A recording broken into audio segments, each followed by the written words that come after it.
The frost cracked under his boots like 1,000 tiny bones. Each step was a violation of the morning's brittle silence. The air smelled of old hay and the sharp, clean cold of a Michigan winter, a scent that always carried for him the ghost of wood smoke and lost things.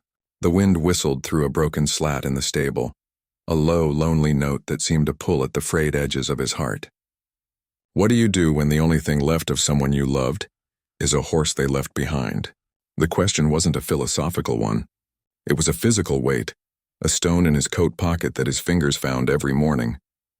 It was the reason he was here, in this hollowed-out barn on a patch of land that felt too big and too quiet without his father's laughter booming across it. Leo moved through the chores like a ghost.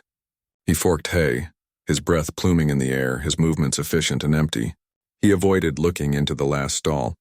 It was easier that way, to just complete the task, to tend to the inheritance he'd never wanted, the living, breathing monument to his grief. But you can't avoid a presence forever, a shift in the shadows. The soft, deep pull of a breath that wasn't his own.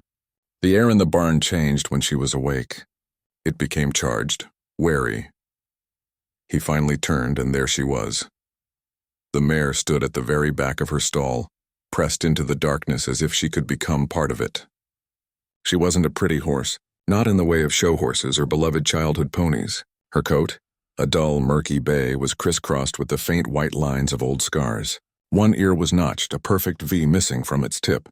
But her eyes, they were the color of dark amber, and they held a depth of knowing that unsettled him. They didn't look at him with fear or curiosity or even anger. They just watched. They saw the stone in his pocket. They saw the hollow place in his chest. She was a mirror, reflecting back a silence he wasn't ready to face. His father had called her Maisie, a soft name for a hard creature. He'd bought her cheap at a dusty auction yard 6 months before the cancer took him. A project, he'd said with a wink. Leo never understood the project. Now she was just one more thing he had to manage.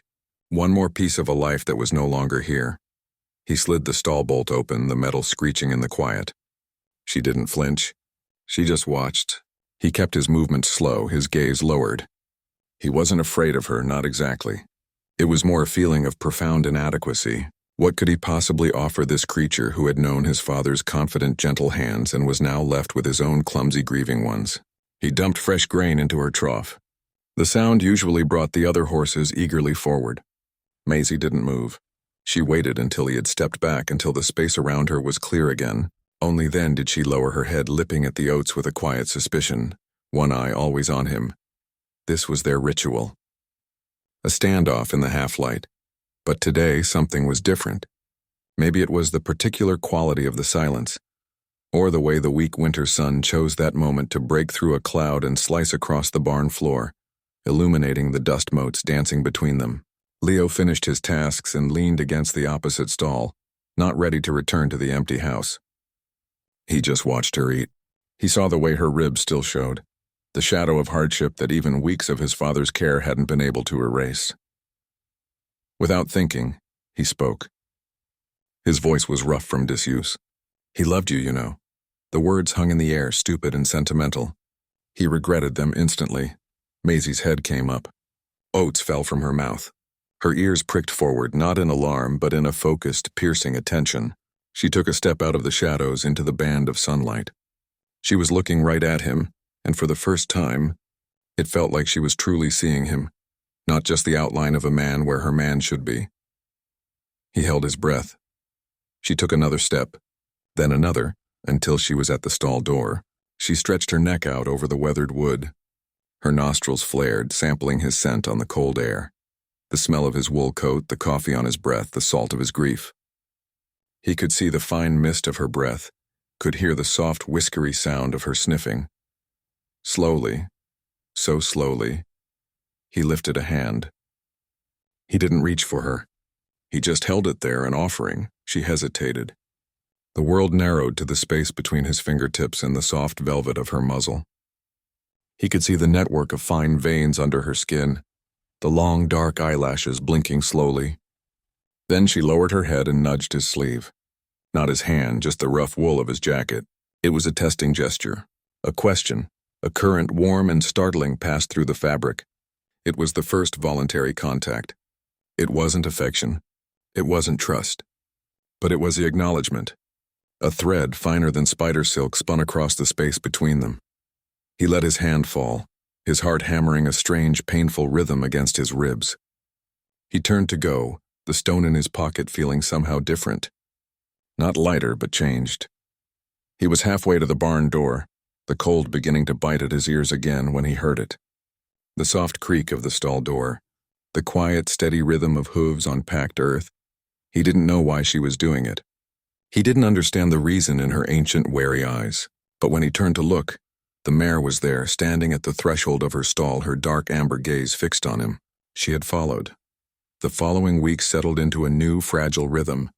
The mare, Maisie, no longer waited for Leo to retreat before she ate. She would amble to the front of her stall as he arrived, her ears swiveling toward the sound of his boots, her nostrils flaring in a silent greeting. She accepted the apple halves he now brought, her lips brushing his palm with a careful delicacy that felt like a secret agreement. But she was never eager. There was a deep, settled caution in her, a wariness that went beyond a skittish animal.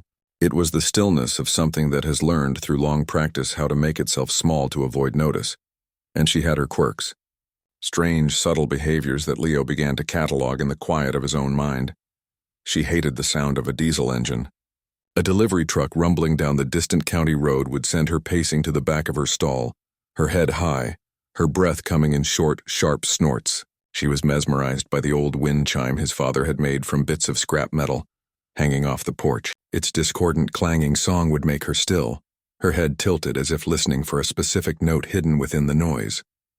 But the strangest thing was the song.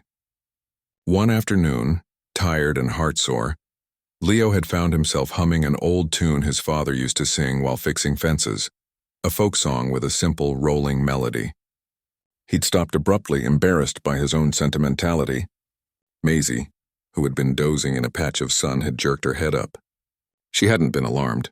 She had taken 3 quick steps toward the fence, her ears pricked so sharply they looked like they could cut the air, and she had let out a soft, questioning nicker. It was a sound he had never heard her make before. It was a sound meant for someone specific. It unnerved him. He didn't hum again. The real change began on a day of thaw, a false spring that left the world dripping and exposed. The snow melted away to reveal the mud and the things it had hidden all winter.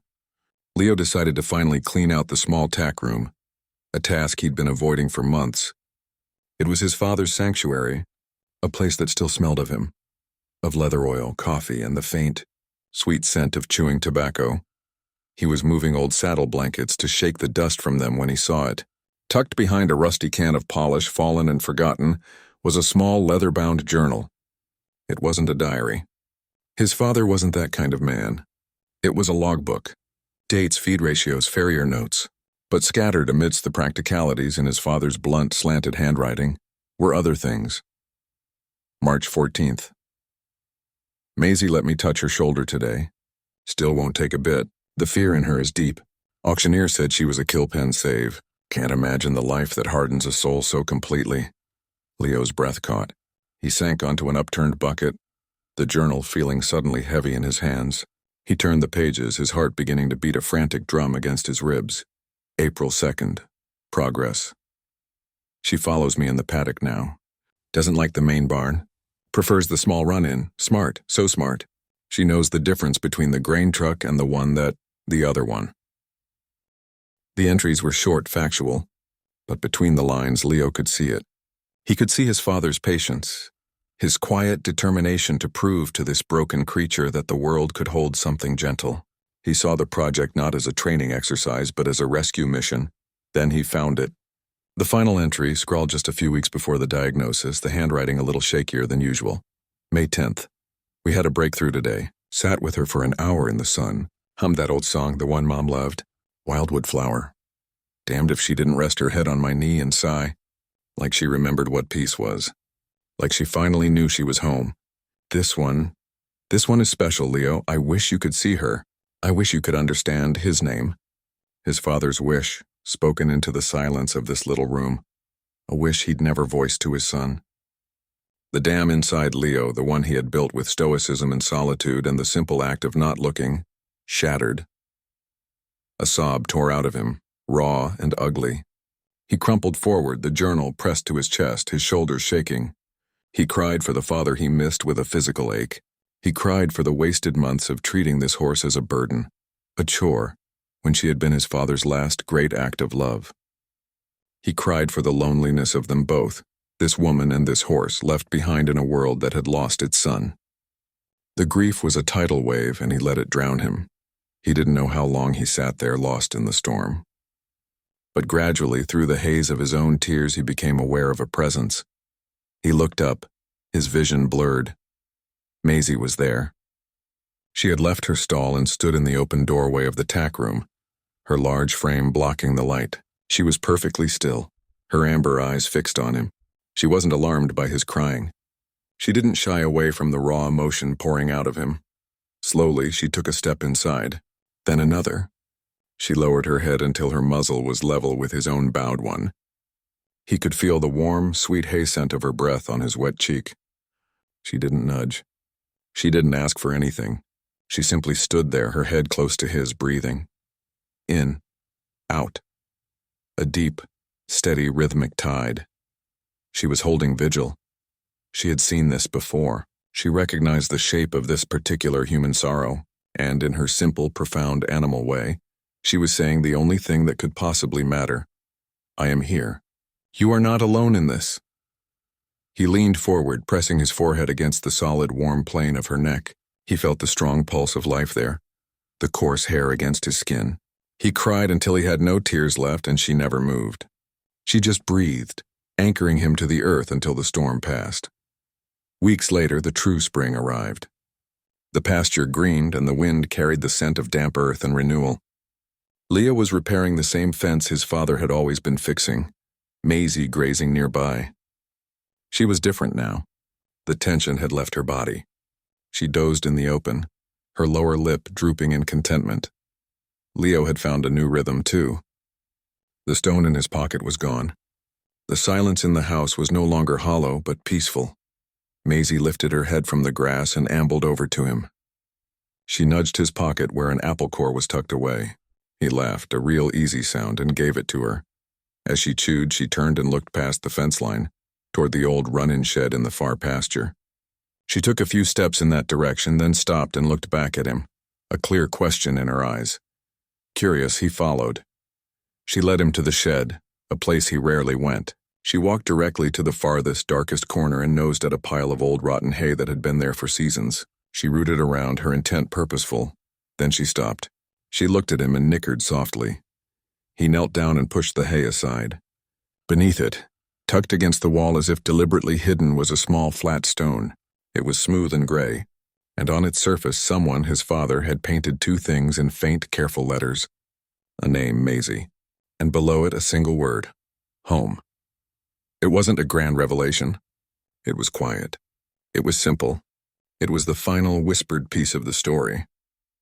His father hadn't just left him a horse. He had left him a fellow survivor. He had left him a guide. And in mending her and finally seeing her, Leo had somehow mended a part of himself that he thought was broken beyond repair.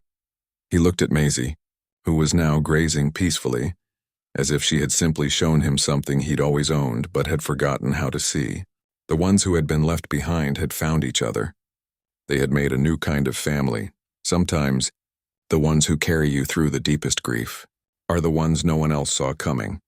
If this story found a place in your heart, if you felt that connection, then you belong here with us. Subscribe to this channel and leave a comment below telling us what you felt. Your stories are part of this too. Press the bell icon so you don't miss our next journey together, because there's another story waiting just around the corner that just might change everything.